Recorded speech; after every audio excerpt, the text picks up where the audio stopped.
Welcome to Trauma Recovery Anonymous. My name is Richard and I am your host. As you all know, I'm a Christian recovery coach. I believe that the problem isn't a mental illness or a mental disorder. I believe that we have a hole in our soul caused by the energy attached to a past trauma memory. That the event in the past didn't happen to the person we are today, but the energy around it is what we bring into our lives, and it eats away at us. And so I believe it's a broken spirit, a soul sickness, but this solution isn't for everybody.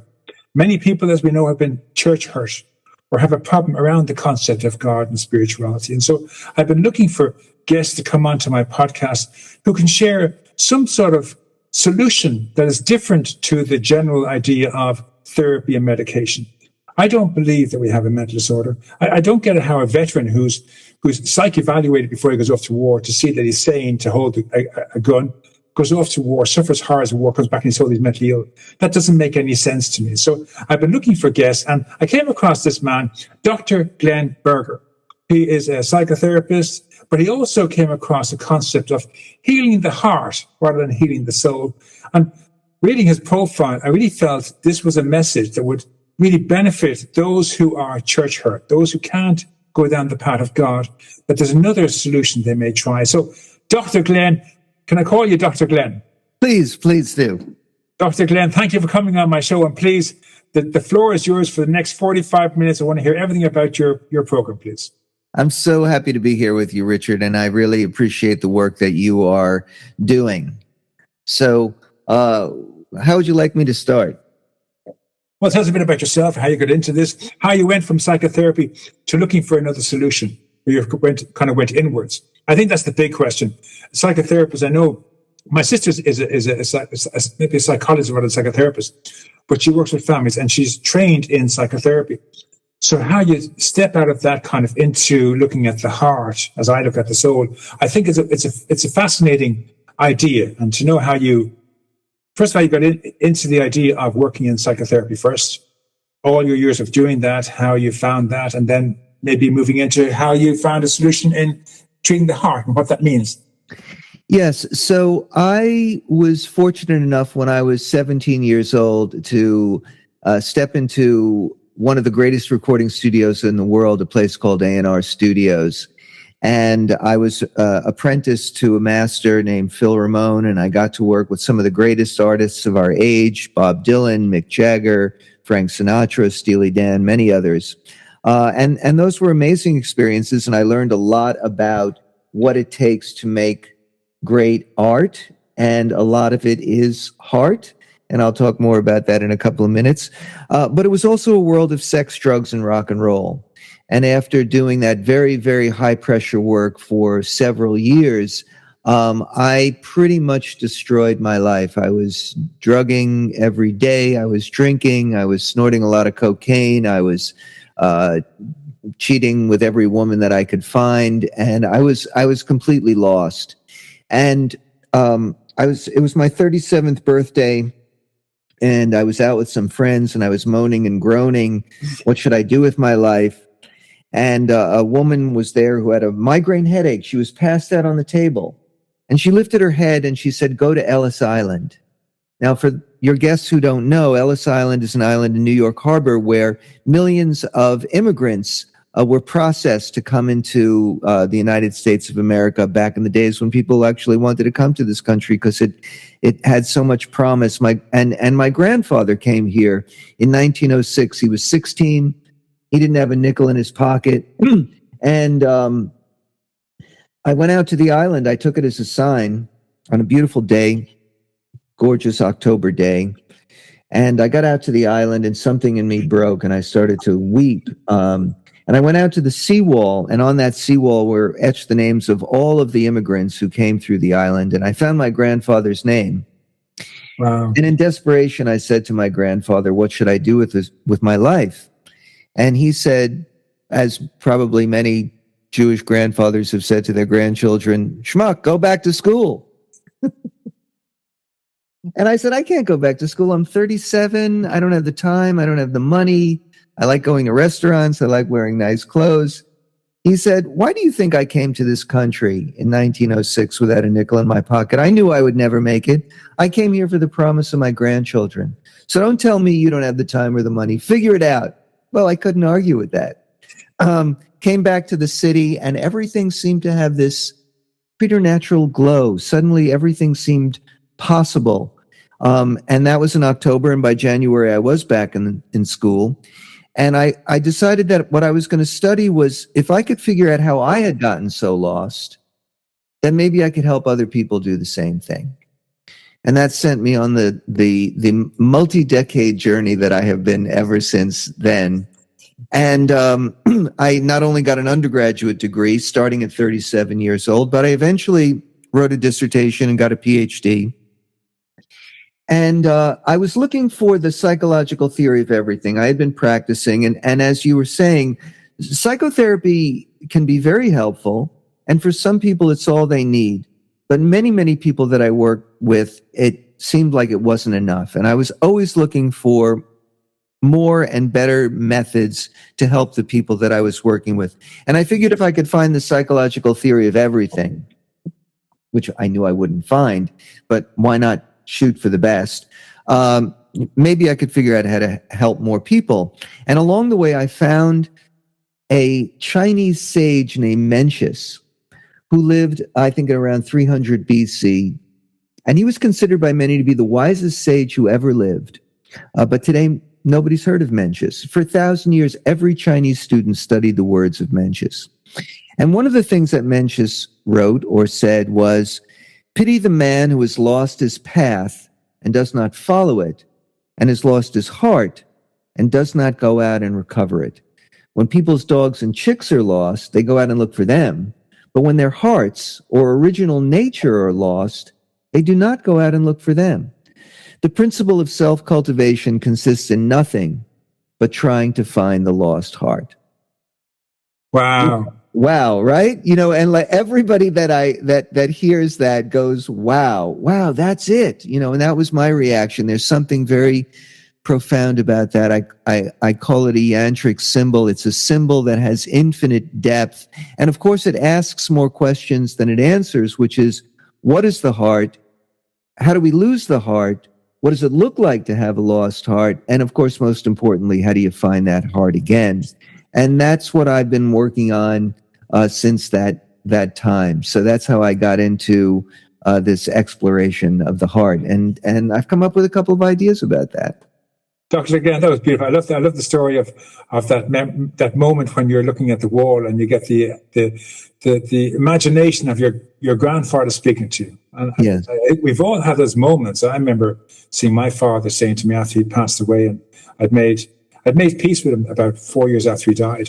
Yeah. I had this dream where I met him in the garden, and he said to me, "Richie, get on with your life and start helping people. You know, stop fucking sitting on the fence and not, you know, get off the fence and take a stand." That kind of stuff.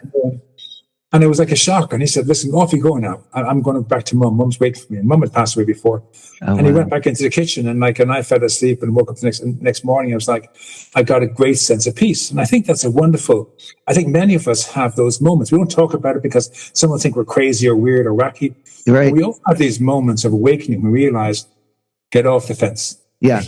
Take some step, you know. And I love the idea of once you were a victim, and I heard this recently. I always talk to people, but once we're a victim, then we're a survivor, and then we become a victor. Yeah. But the latest one I heard was, once we're a victim, then we're a survivor, then we choose whether we're going to be a helper or a victor. Yeah. I love the idea that you're a helper and I'm a helper. And I never realized I'm a helper. We're trying to help other people. Yes. We're not saying we're better than anybody else or we're superior. Right. We're just trying to help one more soul. Right. And I think that's what your work is about, helping people to cultivate their heart. The Christians are the same thing. God lives within us and we're his children. And if we can connect with God, we heal our spirit and we can go on to achieve greatness. But if we're ignoring our spirit and feeding everything else but our spirit, we're going to suffer. So we're feeding ourselves with food and with TV and Wi-Fi and doing some exercise, but we're ignoring the soul. Yes. It's going to eat away at us. So we have to, like you said, cultivate the soul, cultivate the heart. So tell us more about cultivating the heart. I really love this concept. Yeah. Well, you just said so many things that I wanted to respond to. One is first of all, your story is so moving, and I think when we hear each other's stories like that, the story of the dream of your father, it touches my heart, and that's a beautiful story too. And we're lucky if we actually have those experiences. To go on a little sidebar here, I don't know if you've read The Varieties of Religious Experience by William James, which I we haven't did. know. My sister gave it to me. Yeah, which we know was a primary influence for the AA program for Bill W., where William James sort of lays out the process of people's fundamental transformation, but he said that it can only happen by grace. And then Bill W. said, no, I'm going to turn this into a method, a tried and true method that can work for anybody. And that's, I think, a lot of where the 12 steps came from, and he did it. And it's moments like that are sort of moments of grace where you hear the voice of your father, your grandfather, your ancestor. There are meditations of contacting your ancestors, because there's so much wisdom that lives inside of us from past generations. And if you can contact that, I think that's one of the means for transformation. And you talk about the Christian viewpoint, and one of the things that came to me from doing all the research that I did, where I I read all the wisdom traditions and philosophies and myths and fairy tales and anthropology, was that when you do that, and I don't know if you've had this experience, all the stories are the same. They're all variations on the same theme, and you start to see that monomyth, that one story. So whether it's in Christian language, or whether it's in Chinese language, or Buddhist language, or the Upanishads in India, or any of these, or humanist traditions, at root, they're all saying the same thing, which is what you're saying, is that we have to get into contact with our essence. And in the world that we live in today, there are so many opportunities in our capitalistic system to be diverted from that, to be even discouraged from doing that by internet porn and online gambling and video games and drugs and alcohol. So many temptations to pull us away from what our essence is. So more about the cultivating the heart. So as I tried to figure out the answer to that question, and the hole in the soul that you talk about, I also came across a concept by a guy named Aristotle, who was a Greek philosopher. And Aristotle talked about entelechy. And entelechy is that which we are meant to be. So he noticed that in nature, things don't end up the way they start out. Within the acorn lies the mighty oak tree, right? And if that acorn gets the proper sunlight, soil, and water, it will become what it's meant to be, which is the oak tree. Right? We too have an entelechy, something that we're meant to be. But somehow, as you're laying out, we don't get the optimal sunlight, emotional sunlight, soil, and water.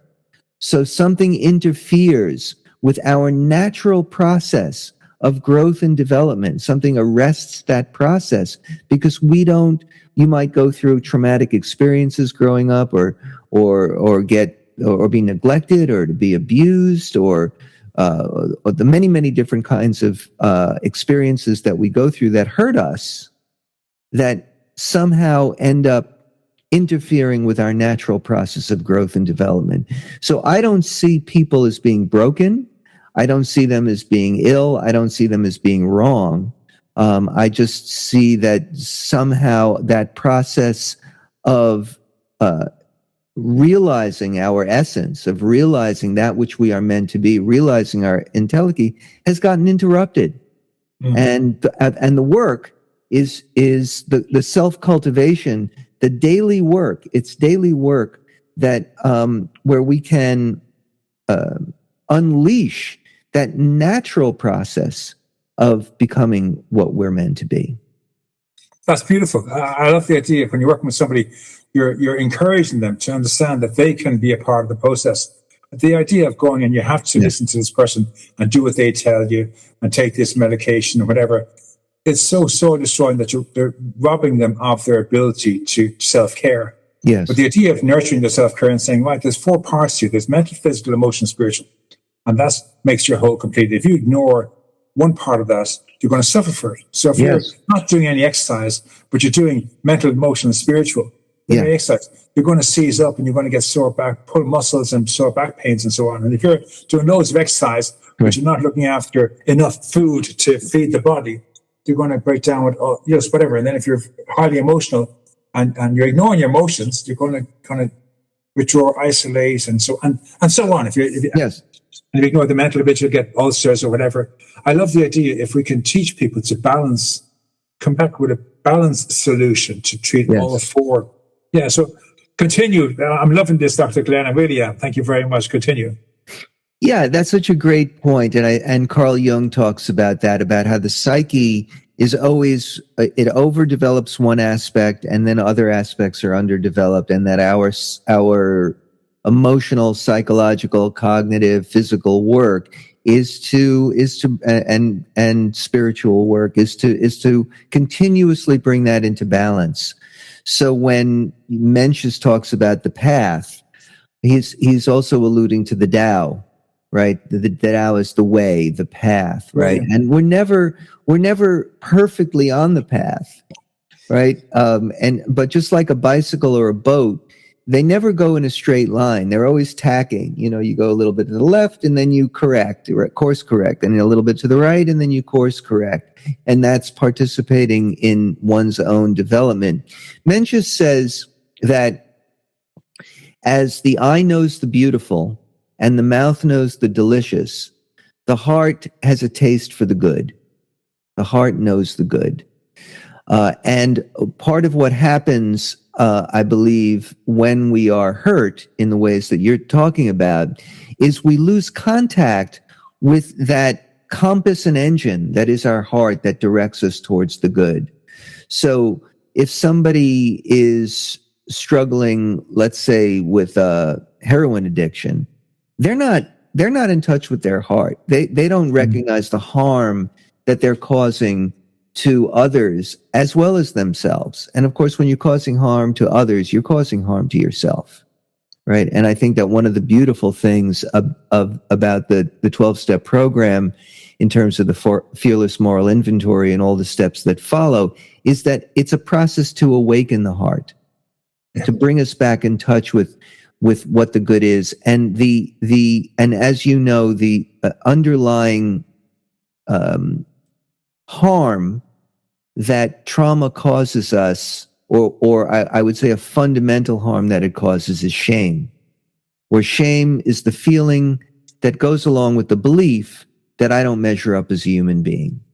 So one person may say, I'm ugly, I'm stupid, I'm unlovable, I'm unworthy, I don't deserve. Those are the individual versions of it all. But the underlying feeling experience is the same, is common. And we all have it one way or another. So I don't define trauma by the thing that happens, by the event, because one person could go through something and not be traumatized by it. Another person goes through it and they're very, very much hurt by it. But I define it more by its effects. And so that primary effect of shame is always a signal that in all likelihood, that person has gone through hurtful experiences that we could call and define as a trauma. So when we carry around that shame, that is a block to the heart. It's a block to our ability to be able to operate from the good. Now, if you can really listen to the heart will tell you, if you're feeling really ashamed about something, if you're in touch with that, right, that's your heart's message that's probably something you shouldn't be doing, right? If you're feeling really bad about yourself because you're doing X, Y, or Z, right? If you're really in touch with your heart, that's going to direct you. That's going to tell you what is the thing to do in your life that's going to lead you towards fulfillment, Mm. towards the realization of your greatest potential, towards becoming your best self, maybe to becoming a helper, like you were saying before, right? To leading you into service in one way or another. When we're not in touch with our heart, we can feel these feelings. We can feel really bad. We can feel the shame, but it's not necessarily connected to, we're not aware of it. And we don't listen to that inner quiet voice that directs us in a better direction. And I think that that's a lot of what happens with trauma, is that along with shame, that people become self-destructive, right? And then that becomes a shame spiral, right? You do things that make you get drunk on Saturday night, you wake up on Sunday, you feel like shit, you have a hangover, you hate yourself, you consume with anxiety, you tell yourself you're not going to do it anymore, and then hair of the dog, and then you do it again, right? And you get caught in that kind of whole spiral thing. So the self-cultivation is how you can access the heart and allow that to be the directing light of your life. A change of direction, if you will. Change of direction. Yes. That's lovely. We've mentioned the 12 steps here, myself and Dr. Glenn, a few times. There are 14 12-step programs. There are a number of them are deal with addictions. So if you have alcohol, drugs, gambling, and so on. Then there's some to deal with issues like if you come from a dysfunctional home, dysfunctional parents, dysfunctional partner. Right. And then if you don't have healthy boundaries and you're allowing people to walk all over you, there's another one for that. So if you have any of these conditions, they won't try to fix or save you. Right. They will teach you what they did to deal with these situations. There's no membership fee. Right. If you can give a contribution, right. But they don't expect it of you. You can go and give an alias when you go if you want to. They don't care if you pretend you're somebody else. Yeah. Just go along to me. They're online and they're also in FaceTime. Yes. Just go and do a search for online meetings for codas, for codependency and not having healthy boundaries, and ACOA or ACA are for coming from dysfunctional home, and Al-Anon and Alateen is for coming from a dysfunctional partner and so on, or parent. Don't be afraid to look for help outside of your normal channels. These 12-step programs, they're made up of people who are very like you, who are suffering as well and want to be in control of the solution rather than someone telling them how to do it. Right. You go along and you attend a meeting, someone shares your story, you kind of go, my God, how do you know my story? And you go and you ask that person to what they did, and they tell you what they did, and you copy what they did, and suddenly you have healthy boundaries and you're learning to stand up for yourself. We're here to help each other. Yes. And what you can bring to a table will benefit those in the room, even though you're the newcomer, because you're sharing with them something that they probably haven't thought of for a long while. So Dr. Glenn spoke about 12 steps. I just want to just reiterate what 12 steps were. Thank you for that. Yes, absolutely. And one last thing, Dr. Glenn, would you please spell out the name of that Chinese philosopher Mensha? How do you spell his name? It's the English version of it is Mencius. Just like there's Confucius, this is Mencius. And Mencius was a disciple or a follower of Confucius. And there's so much in Chinese wisdom that really applies today. I don't want to. I was just about to go into another sidebar, but what I wanted to say, go ahead. I do want to say that in support of 12-step programs, I have a young client who I've been encouraging to go to Marijuana Anonymous because right now, with the legalization of marijuana in the United States, and I support legalization absolutely, because I think a lot of people have been sent to jail unfairly as a result of that. However, we're now seeing that since there's a dispensary on every block, that it has become an increasing problem for a lot of people, young people. I have one client who actually, I can't remember the name of the illness, but had a terrible digestive disorder that came from smoking too much weed. And if kids are already struggling with what we would conventionally call ADD, I don't like that diagnosis, but already have a hard time with executive function and focus, and they're smoking weed all the time, it can be very destructive. So I was recommending to this kid that he go to MA, and he decided to go to 90 meetings in 90 days. And that was a wonderful breakthrough. But I was speaking to his father about it, and the father was worried that it was a cult. And I explained to him that 12-step programs have no leader, and it doesn't cost money. So those are the two things that prove that it's not a cult. It's not based on aggrandizing any one individual. So people who might be worried about that. And there are phrases, and you know that, and some people really need to hang on to those kind of conventional phrases. But as you say, you walk in, you walk out. You don't have to stay. You don't have to give your name. You don't give away your money. You don't have to drink the Kool-Aid. So I just wanted to say that. Now, in addition to that, because I'm always looking for how to help more, I created an online self-cultivation course. So when we talk about self-cultivation, what does that mean? So this came from agriculture, cultivation, agriculture, culture. We see the same root words there. And what, of course, people discovered thousands of years ago is that if you understood the laws of nature and you adhere to the laws of nature, you could grow all the food that you wanted, right? And they got an amazing yield, and civilizations grew, and humanity expanded, and all of that. So somebody like Mensha thought, well, if we could apply the same principles to people, if we could understand human nature, we could understand how humans fit into nature, and we understood those principles, what I like to call the universal laws of reality, and you lived in harmony with those laws, then you could flourish as a human being. You could unleash that potential for infinite growth and development and realize our entelechy. So in order to help people doing that, because they might have an insight in therapy, or they might recognize or understand what I'm saying, and then they say, yeah, but what do I do? That's a very common question, and therapists kind of usually stop there, right? So I created this online course that has about 25 videos where you can learn more in that time period than you'd learn in about 10 or 15 years of therapy. Very often people, I think, come into therapy, and it's kind of what I call massage therapy. They come in, they talk for 45 minutes. They don't let me say more than a sentence or two.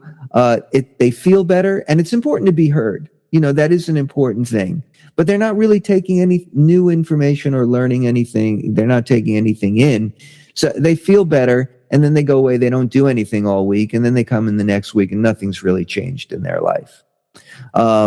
So here's a way where you can actually learn about those universal laws of reality. And then I provide about 60 exercises that you can actually do in order to self-cultivate, in order to develop what I call the 6 attributes of the heart. And the first attribute is, where this came from was I noticed that people who are stuck tend to have 6 common characteristics. So the first one is that thing I talked about, which is shame. So cultivating self-compassion and self-empathy seems to be a key to all the rest of these pieces. People will often say that they don't do the good things for themselves because that underlying feeling of there's a voice in their head that tells them negative things about themselves. That's the shame voice. I call it the tyrant. He says, don't bother. You're an idiot anyway, so why even try? Right? So developing that self-compassion, that self-empathy is really an important piece. The second part is courage. People who are stuck tend to have a lot of anxiety, be afraid, and avoid. They procrastinate, right? They don't feel like they have what it takes in order to accomplish anything, so they don't do it. And then they just feel worse about themselves. So developing the courage to do the scary thing is practice. It's a practice. People who avoid all the time and they're just playing video games and smoking and drinking, they don't have that ability to face the scary thing. They get overwhelmed. The third attribute I call strength, which is the ability to turn bad habits into good ones. People who are stuck tend to have bad habits. Just instead of doing the thing that they say they're going to do that's going to help them grow and be the person that they want to be, they'll indulge in all those bad habits that I described. And they may stand at the refrigerator. They may tell themselves, I'm not going to, eat that gallon of ice cream at night. And then they stand in front of the refrigerator. They forget that they said that and they eat it. And then they just do that over and over and over again. So these are exercises to help develop that strength to be able to do the things that they don't want to do and do the things that they know they should do. And the fourth attribute I call imagination is that most people who are stuck are negative. They're pessimistic. They don't believe anything's going to make any difference. It's that voice in the head that says, why bother? And so then they avoid and procrastinate. They indulge their bad habits. They feel like crap about themselves. So you can see how these all fit together. So the imagination is developing the faith, the belief that there are universal laws of reality, that if you do work on yourself every day, you do self-cultivate, you're going to get better. If you go to the gym 4 days a week, you're going to get stronger, right? It's hard to walk in there the first time. It's hard to be consistent, but if you do it, your life is going to change. The fifth attribute is wisdom, which is that humans have this unique capacity, unlike anything else that we know about in the universe, to participate in their own self-development by learning. And when you learn, you develop skills. And when you develop those skills of self-cultivation, you're going to unleash your power for growth. And last and finally is love. And love consumes all the other ones. That which we love, we treat with reverence. And that which we treat with reverence tends to work the best. If you read the book Zen and the Art of Motorcycle Maintenance, he talks about quality. And if you know everything that you can know about the motorcycle and you take the best care of it, you're going to have the best motorcycle, right? So it's the same thing with us. And that's what love is. And then, of course, when you do that, then you share that love with others, and then the world becomes a better place. And I think ultimately that's really what this is about, is what is our contribution? What is the thing that we can do, each one of us, to make the world a better place? Lord knows we need it right now. Fabulous, Declan. I really enjoyed everything so far. I'm looking behind to see all the books in your shelves. There's a few books that stand out for me. Have you heard of Caroline Myss? Yes. Fabulous. She suggests that we have 100% of life force energy today. And if we're spending 30% on the past and 30% on the future, we haven't enough left for today. So part of this process is to focus all our attention on the present. And then I heard recently, I don't know, it was a TikTok or Facebook, and it said, we're right where we're meant to be right now. Yeah. We're halfway between the past and the unknown future. Right. We're in the present, a gift from God. And if we can stay in the present and ignore the past and ignore the future, we can achieve anything. But if we're spending all our energy, like Caroline Myss said, on the past, spending 70% of energy on the past and 30% of our energy on the future, we've got nothing we're moving on fumes. We're not going to survive. And then we take drugs and alcohol and sugar or whatever, trying to build up this energy that we don't have anymore because we're giving it all away. Yes. So if we can stop focusing on the past, we can take that 70% back. And if we stop focusing on the future, we take that 20% back. And suddenly we have enough energy today to move mountains. So I love the idea you've broken down into the 6 ideas of what you can do to become one. And finishing with love, it's really cool. We only have one life on this earth. And when we're over, it's over. We don't get a second chance to come back and do it again. So why not just come into the present moment and love yourself and love your life? Excuse me, sorry. And try and have a life in the present. Just decide, okay, I've spent years suffering the past. I've got years suffering the unknown future. I maybe only have 20 years left of my life left. Let's give these 20 years to enjoy myself, going for a swim, eating an ice cream, watching a movie. Yeah. I think that's the goal, is with these 6 different ideas. Find a way of being at peace today.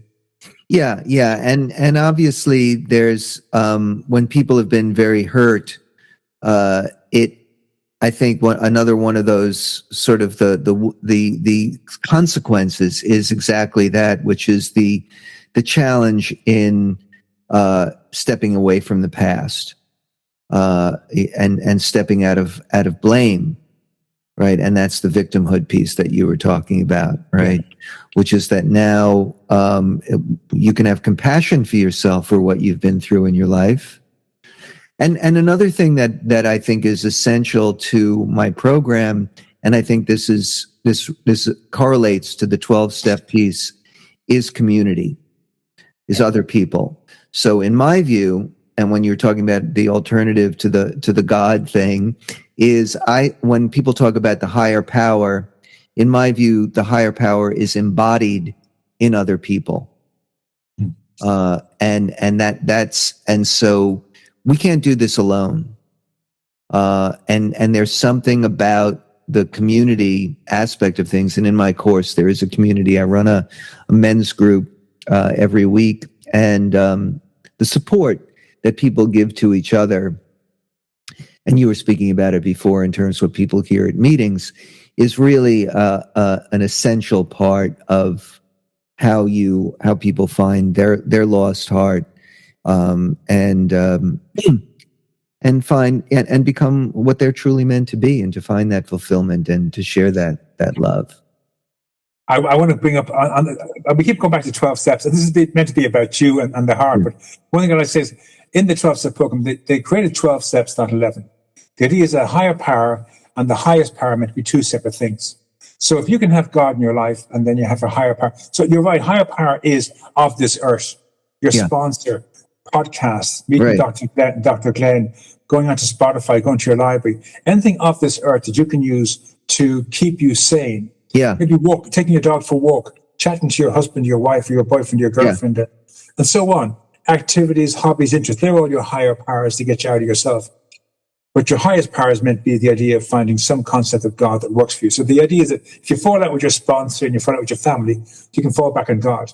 If you fall out with God for some reason, you can fall back on your higher power. So the idea is that we have two different forms of higher power. One is of this earth, and one is the creator. Whatever you call him, you can call him the creator, you can call him Allah, you can call him I am. It doesn't matter what you call him. Yeah. You just call him the highest power. It's okay to call him what you want to call him. It doesn't have to be what I call him. I'm not a member of any church denomination or man-made religion, but I have God in my life and my understanding of God, and that's fine for me. And I have my higher powers, like Dr. Glenn. Listen to Dr. Glenn and my other heroes I listen to. So understand, it's okay to have higher powers, and they're all around you. It may be your friends, it may be walking your dog, it may be painting, it might be dancing, it might be singing in the shower. It's okay to find higher powers all around you. And then the highest power is trying to find some concept of God. So, Dr. Glenn, get back to your heart. We seem to be ignoring everything. We're doing everything but your heart. So please talk about your heart program, please. So in the Upanishads, which is one of the oldest books of wisdom that comes out of the Hindu tradition, to mangle the quote, it says something like, "Smaller than a grain of rice, larger than the sky, the divine lives within the heart." So the place where what you say and what I say come together is right there. Right? The heart center. Yeah, I love that. The heart center. Yeah. And that, it is it's such a mysterious concept, but we know that when we can make contact with that, Jung calls it the self with a capital S.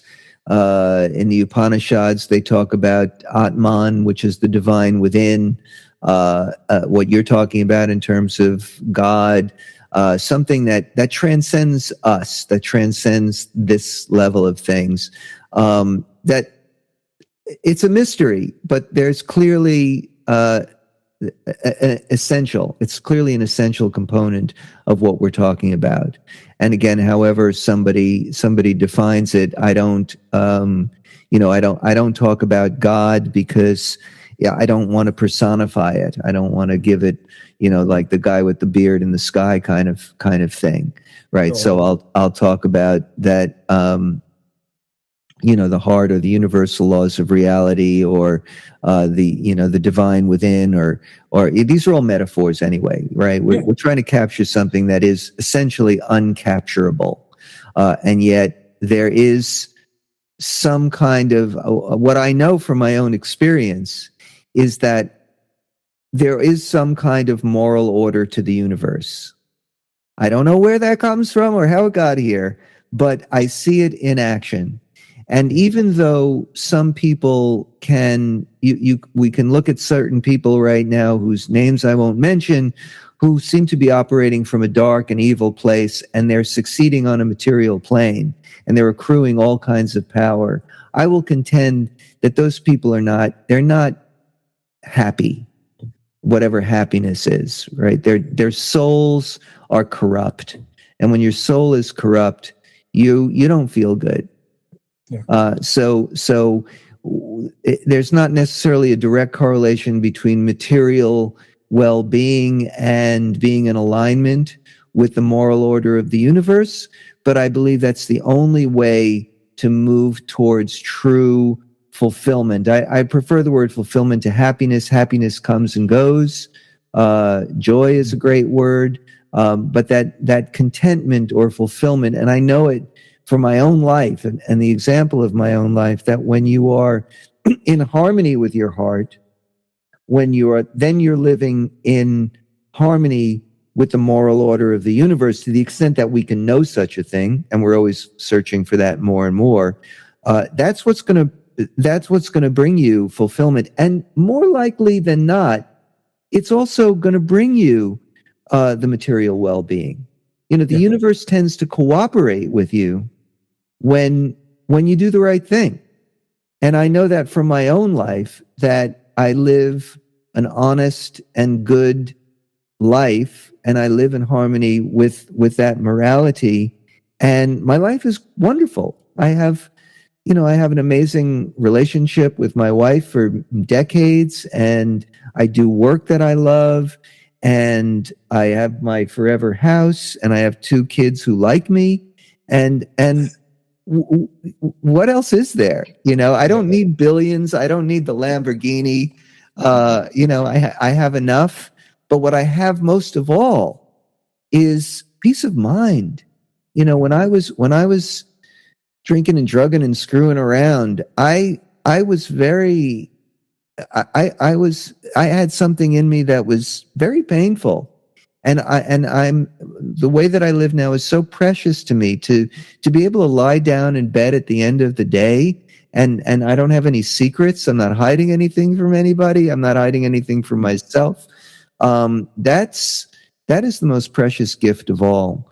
So I think that's the greatest gift that the heart can give you, is that is feeling great about yourself, having that pride and courage and strength and love, and the universe will tend to cooperate with you when you live that way.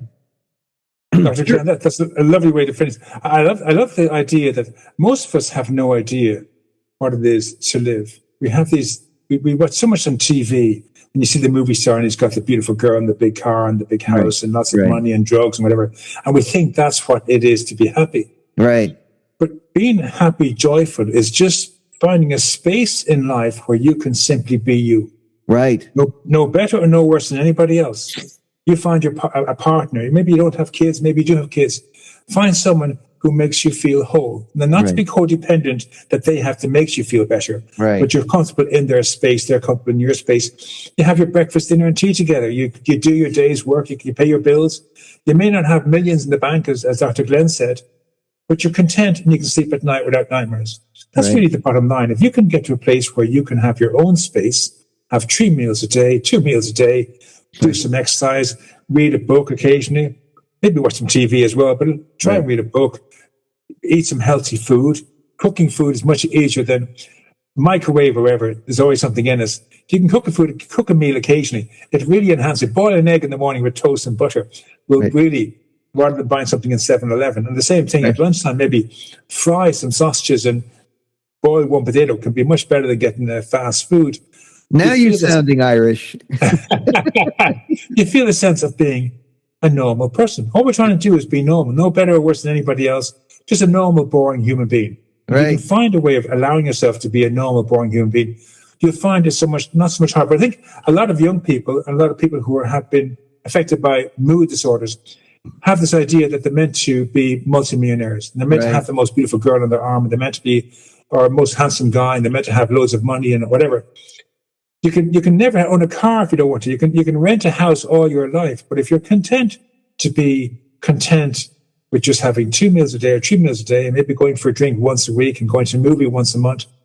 And if that's enough to make you feel happy, embrace that. This is what our whole goal is, just to find something to make you happy. So other people may have millions of dollars and they may be famous football stars, and that brings so much trouble. You wouldn't wish it on your worst enemy. Exactly. You know? Everybody wants your money, everyone wants something off you, and you have to watch yourself in case someone kidnaps your kids. You get to live your life and no one bothers you. You get to be a normal. So, Dr. Glenn, it's been great having you on the show. I'm going to have you on again. It was a fabulous talk. Would you leave us with 3 tips you'd share with our audience to help them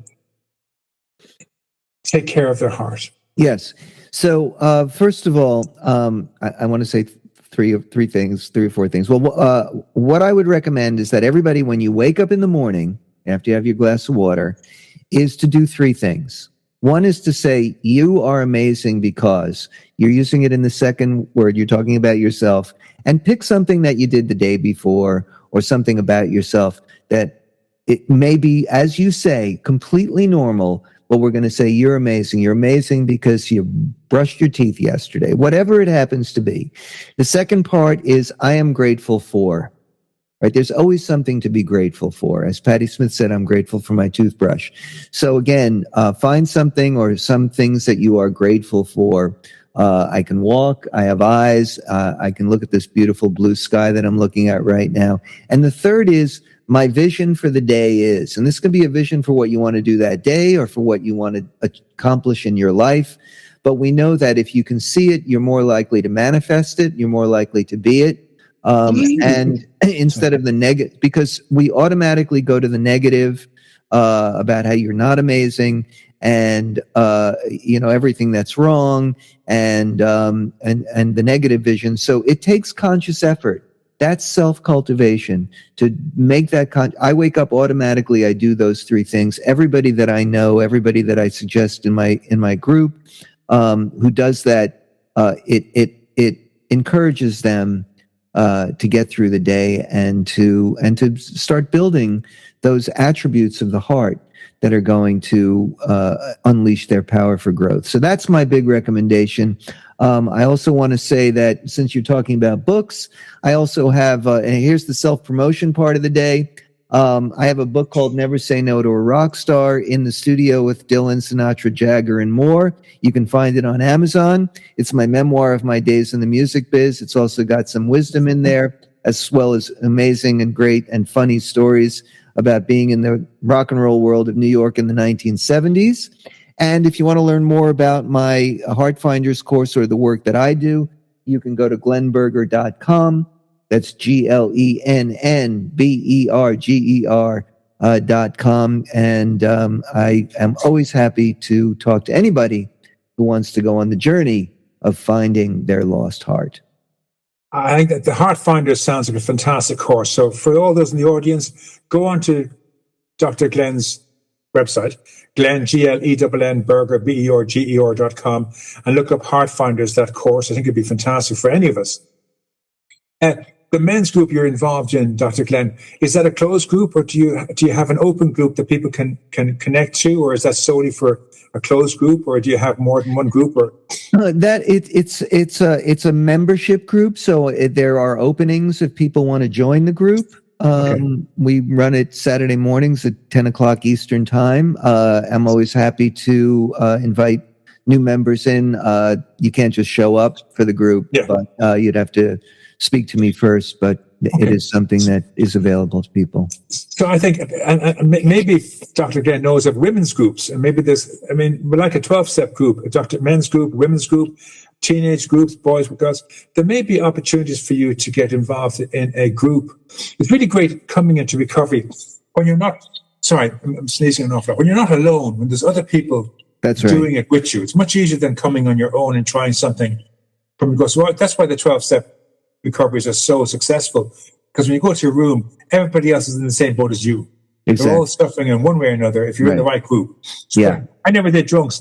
I never did drugs. Nobody me going to a 12-step group for drugs, but I did alcohol and gambling, and I'm 38 years sober this year. About 30 years free from gambling. So I go to a GA meeting and an AA meeting, and I feel very comfortable because I'm amongst my peers. Right. So no, you can find the group that works for you.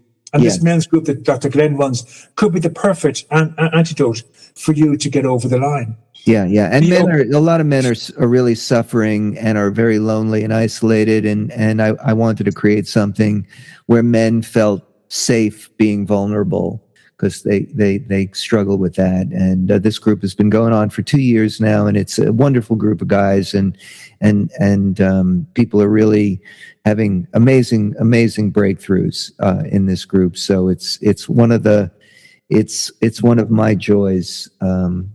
Even though I'm leading it, I get so much out of it. And the course you have on your website, is it free, or is there a fee on it? It is a subscription model. Okay, that's great. Just to know. So go onto his website and check it out, guys. I think it'll be very beneficial to you. Dr. Glenn, thank you for coming on my show. I really appreciate it. I'm going to, one last thing. Will you share with me all your information, so when I put this podcast up on out in the world, all your details will be on us? Absolutely. Oh, that's fantastic. Let me turn this off. Thank you. One last word, Dr. Glenn. Say goodbye to the gang, please. All right, everybody. Thank you so much for having me. This has been a great pleasure. Richard, you're a wise man, and it's been a wonderful experience talking to you. And when you talk about freeing that energy, part of the path of the heart that Mensha talks about is flood-like chi. And I feel very energized right now. My chi is really flowing as a result of this conversation. Thank you very, very much.